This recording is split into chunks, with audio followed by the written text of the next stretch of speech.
안녕하세요. 파란 약 먹을래 빨간 약 먹을래 채널의 세모과사입니다. 오늘은 절대 진리로 고착화되어 있는 빅뱅 우주론에 대해서 몇 가지 고찰해보는 시간을 가져보려고 합니다. 쇼의 11번째 영상 아인슈타인의 중력 렌즈 현상은 개쿨하다 시간에서 전체 우주의 크기를 관측 가능한 우주의 10배로 가정했을 때 빅뱅 1초 동안 우주가 광속보다 무려 15억 8천만 배나 더 빠른 속도로 팽창했었다는 어처구니 없는 비밀에 대해서 폭로해드린 바 있습니다. 자그마치 초속 473조 킬로미터의 속도로 팽창을 했었죠. 자, 이 도표를 보시죠. 연세대 천체우주물리학과 교수이자 세계적인 권위를 갖고 있는 이석영의 책에서 발췌한 겁니다. 현재 우주의 크기는 알 수가 없죠. 단지 관측 가능한 우주의 반지름이 465억 광년이라고 학계는 주장하고 있습니다. 관측 가능한 우주의 반지름이 465억 광년이니까 우주 전체의 크기는 최소한 그보다는 크겠죠. 전체 우주의 크기에 대해 현재 학계에서는 여러 가지 이론이 제기되고 있어요. 전체 우주가 관측 가능한 우주의 250배라는 주장과 3 곱하기 10의 23승배라는 주장, 그리고 10의 10승에 또 10승, 그리고 또 122승배라는 주장이 있다고 해요.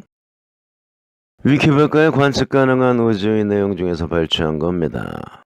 10의 10승의 10승의 122승이면 어떻게 계산이 되는 건가 궁금해서 뒤져봤더니 치수들을 다 곱해주면 된다는 것 같네요.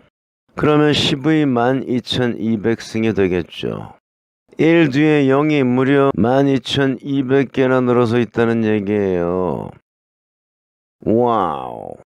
지금까지 제가 본 가장 큰 숫자가 10의 44승이었습니다. 강력이 중력보다 10의 44승배 더 컸죠. 근데 거기에 또 300승을 해야 되는 숫자라니 그야말로 무한대라는 얘기가 되겠죠. 이걸 숫자로 표기하려면 A4지 10장을 가득 메우게 될 것 같네요. 나 정말 이 개뿌라이 새끼들 이거. 하지만 여기서는 10배 정도 더 큰 5천억 광년이라고 가정을 하겠습니다. 미친 개들이 마구마구 지저댄다고 해서 같이 짖으면 똑같은 미친 개가 되어버릴 테니까요. 이 도표를 보시면 빅뱅 1초 후 우주의 크기는 현재의 10-10승이라고 적혀있죠. 그러면 빅뱅 1초 후의 우주의 크기는 50광년이었다는 얘기가 되는 거예요. 1년은 3153만 6천 초입니다. 즉 1광년은 3153만 6천 광초가 되는 거예요. 여기에 50을 곱하면 우주가 빛보다 몇 배 더 빠른 속도로 팽창됐는지를 계산할 수 있겠죠. 즉 우주는 빛보다 15억 8천만 배나 더 빠른 속도로 팽창했다는 얘기가 되는 겁니다. 킬로미터로 환산하면 473조 킬로미터가 되는 거예요. 그래도 감이 안 오실 겁니다. 인간계에서는 초속도 아니고 그것보다 3600배나 더 큰 시속으로 따지니까요.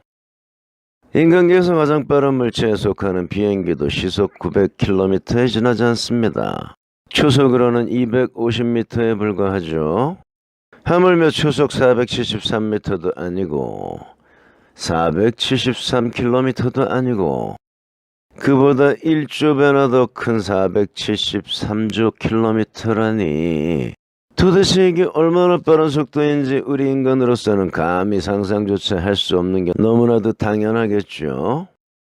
헌데 전체 우주의 크기를 관측 가능한 우주의 10배가 아닌 250배로 계산한다면, 즉 학계의 주장 중에 가장 작은 배율을 대입한다면 빅뱅 1초 동안 우주는 광속의 394억 배로 팽창했다는 얘기가 되겠죠.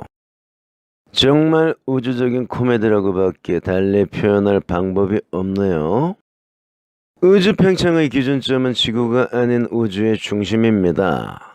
빅뱅이 일어났던 우주의 중심을 기점으로 모든 삼라만상이 초속 50만 킬로미터의 속도로 팽창하고 있다는 얘기죠. 헌데 태초의 우주는 빅뱅 우주를 제외하면 그 어떤 것도 존재하지 않는 전무의 상태였을 거 아니에요? 즉, 그 어떤 마찰력이나 저항력도 존재하지 않는 완벽한 진공 상태. 그런데 어떻게 빛보다 400억 배나 빨랐던 팽창 속도가 236억 분의 1로 급감할 수 있었다는 얘기일까요? 굳이 따로 설명드리지 않아도 이 또한 개망발에 지나지 않음을 아실 수 있을 겁니다. 그런데 우주의 팽창 속도가 광속의 400억 배이건 1.67배이건 빅뱅 우주로는 상대성 이론과 정면으로 충돌하게 됩니다. 위키백과의 빛의 속력 항목에서 발췌한 내용입니다. 이걸 정리하자면 질량을 가진 그 무엇도 광속에 도달할 순 없다. 물질의 속도가 광속에 가까워지게 될수록 질량이 무한대로 증가되기 때문이다. 오로지 질량을 갖지 않는, 예를 들어 우주 공간만이 광속에 도달할 수 있으나 그 또한 절대로 광속을 넘어설 수는 없다는 얘기예요.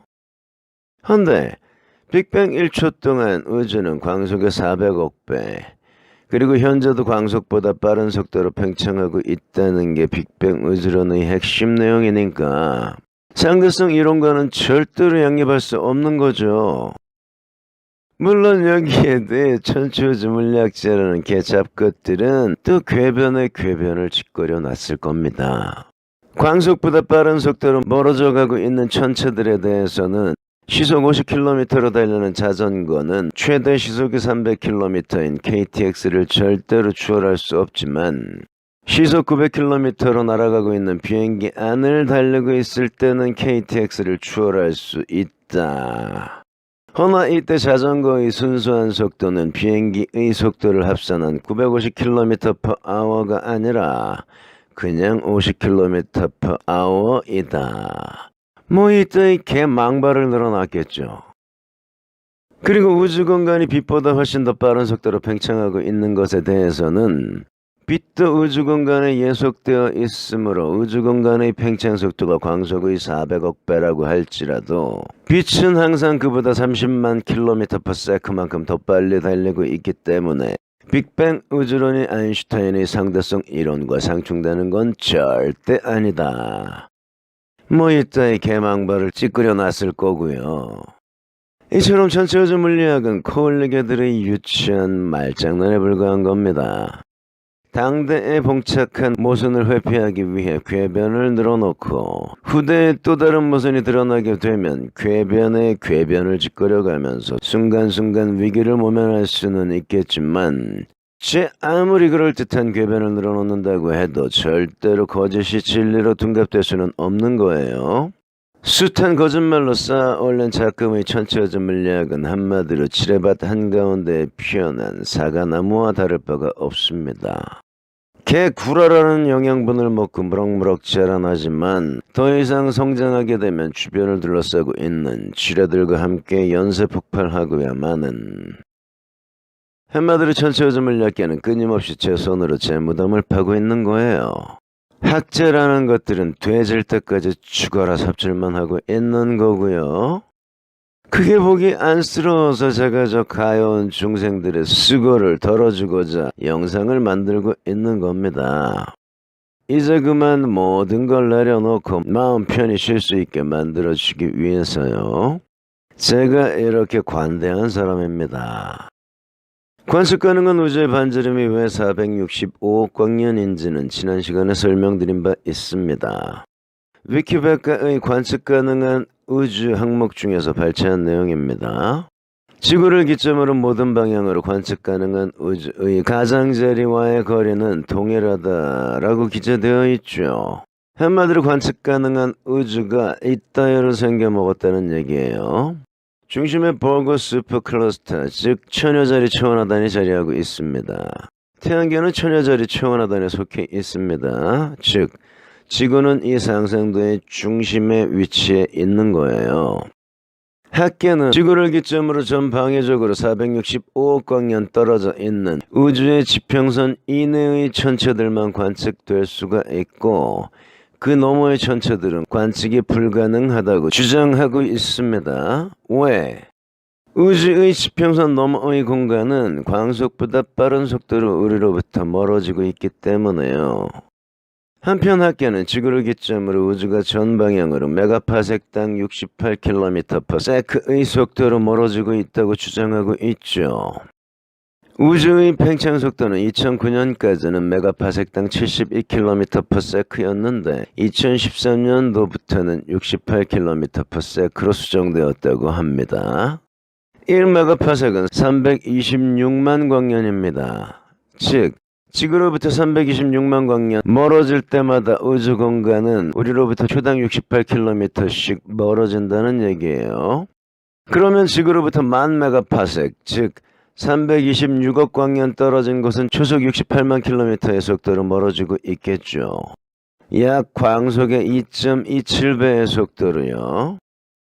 그러면 정확히 광속으로 멀어지는 지점은 326억 광년을 2.27로 나누면 그 값을 구할 수 있겠죠. 즉 지구로부터 약 144억 광년 떨어져 있는 우주 공간은 지구로부터 광속으로 멀어지고 있다는 얘기가 됩니다. 그런데 관측 가능한 우주의 반지름은 그 3배가 넘는 465억 광년이라고요? 한마디로 산수도 못하는 등신들이 태양의 지름은 얼마고 구성 성분은 뭐고 지구로부터의 거리는 얼마라고 추댕이들을 까고 있는 거예요. 이 개잡것들이 얼마나 닭대가리들인지 좀 더 알아보겠습니다. 보라색 원이 관측 가능한 우주입니다. 중앙의 파란 원이 지구가 되겠죠. 지구로부터 465억 광년 떨어진 곳, 즉 우주의 지평선에 A, B, C, D 4개의 항성이 위치하고 있습니다. 이 4개의 항성들이 위치해 있는 우주의 지평선은 우리에게서 광속으로 멀어지고 있기 때문에 우리는 절대로 이 4개의 항성들을 관측할 수 없습니다. 이 4개의 항성들에서 분출된 빛의 상대 속도는 30만-30만으로 0km가 되기 때문이죠. 그리고 지평선 안쪽에 포진해 있는 항성들의 광속은 0 플러스 알파, 원 바깥쪽 항성들의 광속은 0 마이너스 알파가 되겠죠. 항성의 위치가 지구 쪽으로 점점 가까워질수록 우주 공간의 팽창 속도가 감소하게 되니까 광자의 속도는 상대적으로 점점 빨라지게 되겠죠. 즉 0 플러스 알파에서 알파의 값이 점점 커지다가 지구에 근접해지면 초속 30만 킬로미터에 가까워지겠죠. 그리고 반대로 지평선에서 멀어질수록 그 천체에서 뿜어져 나온 빛의 상대 속도는 0-알파에서 알파의 값이 점점 더 증가하게 되겠죠. 그 천체가 속해 있는 우주 공간의 팽창 속도가 광속보다 점점 커지니까요. 그런데 이런 존재는 우주의 팽창 기준점이 지구일 때만 성립 가능한 얘기죠. 즉 지구에서 빅뱅이 일어난 경우에만 관측 가능한 우주의 공간들이 사방으로 균일하게 멀어지게 된다는 얘기예요. 하지만 빅뱅의 구심점은 절대 지구일 수가 없는 거죠. 우주의 중심일 수밖에 없죠. 연두색 원은 관측 가능한 우주의 10배로만 상정한 전체 우주입니다. 반지름은 5천억 광년으로 가정하겠습니다. 정중앙의 파란 원이 우주의 중심, 즉 빅뱅의 근원지가 되겠죠. 그리고 그 오른쪽 분홍색 원은 관측 가능한 우주고요. 그 중심에는 지구가 위치해 있겠죠.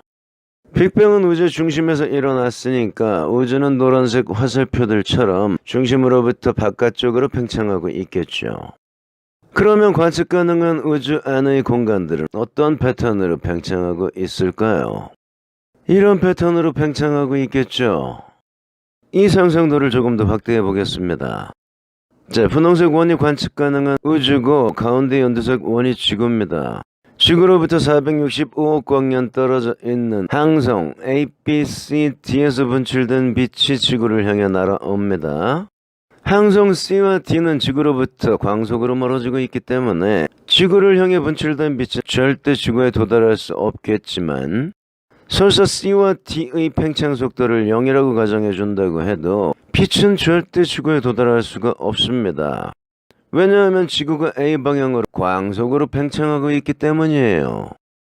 항성 C와 D에서 뿜어져 나온 빛이 지구로 향해 오는 동안 지구는 A 자리로 이동해 있겠죠. 따라서 빛은 이렇게 포물선을 그리면서 휘어지는 것처럼 보이게 될 겁니다. 여기에 C와 D의 팽창 속도까지 감안한다면 C와 D에서 뿜어져 나온 빛의 상대 속도는 0km가 되니까 위쪽으로는 눈꽃만큼도 전진하지 못한 채 이렇게 우주의 중심 쪽으로 흘러가게 되겠죠. 따라서 이 경우에도 지구에서는 절대로 C와 D를 관측할 수가 없는 겁니다. 지구로부터 C와 D보다 가까운 쪽에 위치해 있는 항성들의 빛도 마찬가지입니다. 빛이 지구를 향해 오는 동안 지구는 이만큼이나 오른쪽으로 이동해 버리기 때문이에요. 따라서 이 경우에도 빛은 이렇게 휘는 것처럼 비춰지게 되겠죠. 즉, 지구에서 매우 가까운 거리에 위치해 있지 않는 이상 C와 D 방면의 항성들의 별빛은 절대로 지구에 도달할 수가 없는 겁니다. 헌데 지구에서 관측해본 결과 전 방향의 은하들이 1마가 파섹당 68km/s의 속도로 멀어지고 있더라. 이건 그야말로 개소리죠. 지구가 빅뱅의 근원지일 때만, 즉 지구가 제자리에 멈춰 서 있고 나머지 관측 가능한 우주 공간들은 동일한 속도로 지구로부터 멀어지고 있을 때만 성립될 수 있는 거예요. 그리고 B를 기준으로 지구는 광속으로 멀어지고 있으니까 빛의 상대 속도는 0km가 되기 때문에 절대로 지구에 도달할 수가 없겠죠. 반면에 A에서 뿜어져 나온 빛의 상대 속도는 0km가 아니라 초속 30만 km가 됩니다. 항성 A는 지구로부터 광속으로 멀어지고 있으니까 A에서 뿜어져 나온 빛의 상대 속도는 0km가 되겠지만 지구가 제자리에 멈춰서 있는 게 아니라 A를 향해 광속으로 팽창해 가고 있기 때문에 A에서 뿜어져 나온 빛의 상대 속도는 초속 30만 km가 되는 거예요. 한마디로 지구에서 관측할 때 전 방향의 은하들이 동일한 속도로 팽창하고 있다 라는 허블의 이론은 그야말로 개망발일 수밖에 없는 거예요. 그러면 지구에서 관측이 가능한 부분은 어떻게 될까요? 회색 지대 안에 위치해 있는 항성의 빛은 지구에 와 닿을 수 없으며 흰색 지대에 위치한 항성의 빛만이 지구에 도달할 수 있게 될 겁니다.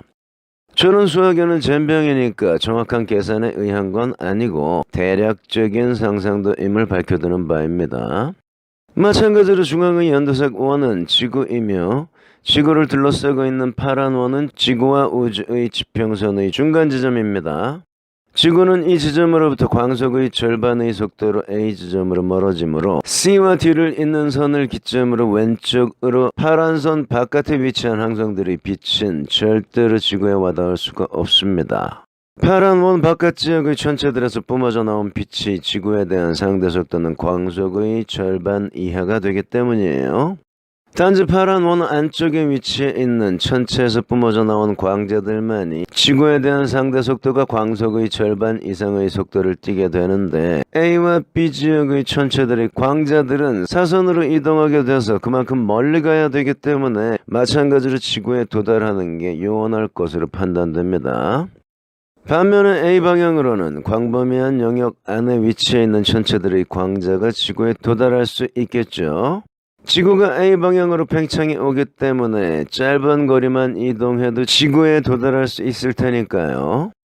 이에 대해 디테일한 계산에 근거한 정확한 상상도는 미래의 어느 날짜 영상들을 시청한 뒤에 구체적 으론자에서 평면적 으론자로 전향하게 될 수학이나 물리학에 능통한 분들께서 제시해 주실 거라고 믿습니다. 살펴보신 것처럼 허블의 팽창 우주론은 기본 전제부터 오류에서 시작된 개잡쓰레기에 불과한 겁니다. 한마디로 허블이라는 개잡놈은 빅뱅이 지구에서 시작된 게 아니라 우주의 중심에서 시작되었다는 사실조차도 간과한 거니까요. 지구는 제자리에 멈춰서 있는 게 아니라 우주의 바깥쪽으로 끊임없이 팽창해 나가고 있다는 사실조차도 깨닫지 못한 멍텅구리에 지나지 않는 놈이었을 뿐입니다. 이렇듯 천체우주 물리학자라는 개잡것들은 지난 수세기 동안 여전히 코페르니쿠스 증후군에서 벗어나지 못하고 있는 거예요. 왜? 우주는 눈꽃만큼도 팽창하지 않으니까요. 우주는 단지 개 잡것들의 새치 혓바닥 안에서만 팽창하고 있을 뿐 놈들의 잠재의식 속에서는 정지된 상태로 각인되어 있는 거예요. 한마디로 놈들 역시 하늘의 별들은 우주 공간을 천방지축으로 날아다니는 거대 천체들이 아니라 천구에 박혀있는 또는 투영된 조명등이라는 사실을 잘 알고 있기 때문에 걸핏하면 이런 모선을 되풀이하고 있는 겁니다. 정말 제대로 된 사기꾼들은 절대로 말을 많이 하지 않습니다. 불필요한 말을 하다 보면 기존에 자신이 개어냈던 거짓말과 상반되는 얘기를 짓거릴 확률이 높아지니까요. 즉, 하나의 거짓말을 소화하기 위해서는 숱한 거짓말을 되풀이해야 하기 때문에 가급적 말을 아껴야 하는 거예요. 그런데 천체우주물리학자라는 등신들은 너무나도 당연한 진리조차도 깨우치지 못한 개잡쓰레기들에 불과합니다. 지그들이 방금 전에 뭐라고 씹으렸는지조차도 기억하지 못하는, 바둑에 비유하자면 방금 전에 지가 어디에 뒀는지도 기억하지 못하는 허접하기 그지없는 하수 중의 하수라는 얘기예요. 자, 다시 한번 상상도를 살펴보겠습니다. 마찬가지로 분홍색 원은 현재의 관측 가능한 우주고 그 중앙에 위치해 있는 연두색 원이 지구입니다. A와 B, C는 관측 가능한 우주의 끝자락에 위치해 있는 천체들로 지구로부터 465억 광년 떨어져 있죠. 지구가 B지점을 지나던 과거의 항성 C는 마이너스 C자리에 위치해 있다가 현재는 C, 그리고 지구가 A지점을 지나게 되는 미래에는 플러스 C자리로 이동하게 되겠죠. 즉, 지구가 B에서 A까지 무려 930억 광년을 팽창하는 동안 항성 C는 기껏 해봐야 요만큼, 즉 지구가 이동한 거리의 20분의 1에 불과한 약 50억 광년만 팽창하게 되겠죠. 그런데 뭐라고쇼? 지구에서 관측 가능한 우주의 반지름이 460억 광년으로 전방위적으로 균등하다고쇼? 한마디로 이 등신들은 지들이 무슨 말을 짓거리고 있는지도 모르는 거예요. 그냥 아무 말도 안 하면 신분을 보장받을 수 없기 때문에 정기적으로 아무 말 대잔치를 벌이고 있는 것뿐이에요. 그게 곧 부메랑이 되어 제목을 치게 된다는 사실을 놈들도 잘 알고 있지만 그건 먼 훗날의 얘기이고 당장 아무것도 안 하고 있으면 교수직에서 쫓겨나게 될 테니까 발등에 떨어진 불부터 끄고 보자. 뭐 그런 심산인 거예요. 에라이 불쌍하게 짝이 없는 놈들아. 도대체 왜 사니 왜 살아. 아무리 개잡것들이 평생 교수직 보장해주고 월급에 연구비까지 매달 돈 1,000만 원씩 쥐어준다고 해도 니들이 개잡것들 마당 지키는 똥개들도 아니고 허구한 날 개소리만 짓거려대면서 사는 거 쪽팔리지도 않냐. 니들 마누라 애새끼들한테 쪽팔리지도 않냔 말이여. 뭐이? 아직 결혼을 안 했어야. 그러면 니 부모 형제들한테는 안 쪽팔리냐? 뭐이? 고하라고? 후미 이 개 신발 놈들 참말로 아무 말 대잔치의 달인들이란께요. 그럼 니놈 자신한테는 수치스럽지 않냔 말이야. 이 후르시 초프 같은 놈아. 세상 사람들은 다 속여도 내 놈 양심은 속일 수 없을 거 아뇨. 니 놈들이 이 세상을 지옥으로 전락시킨 개잡것들 꼭두각시로 먹고 살고 있다는 거. 니 놈 양심은 그 누구보다 잘 알고 있을 거 아니냔 말이오. 아메바보다도 못한 삶이 도대체 뭔 의미가 있다고 그렇게 악착같이 산다냐. 그냥 접시물에 코 박고 되져불어야. 아니면 지금이라도 늦지 않았으니까 만인들 앞에 고해성사하고 석고대죄한 뒤에 엉아랑 노가다나 같이 다니자고. 경제적으로는 풍족하지 않겠지만 마음만큼은 이건희보다 부자로 살 수 있을 거요. 어때요? 3일간 말매를 줄 테니까 잘 생각해보고 연락해라잉. 정말 천체우주 물리학의 모순은 파도 끝이 없네요. 관련 문서들을 읽을 때마다 매 건당 서너 가지 이상의 모순들이 드러나요. 정말 무궁무진해요. 아마 제가 죽을 때까지 매일 하나씩 까발려도 택도 없을 겁니다. 헌데 제가 언제까지 여기에만 매달릴 순 없어요. 저는 내년 초까지는 아메리카 대조선에 관한 책도 집필해야 하거든요. 그러니까 많은 분들의 동참을 부탁드립니다. 천체우주 물리학은 우리들에게는 정말 황금알을 낳는 거위예요. 바늘도 안 깬 낚싯대를 대충 던져넣기만 해도 월척들이 아주 그냥 줄을 지어 올라온다니까요. 어쩌요? 입질이 슬슬 오시죠?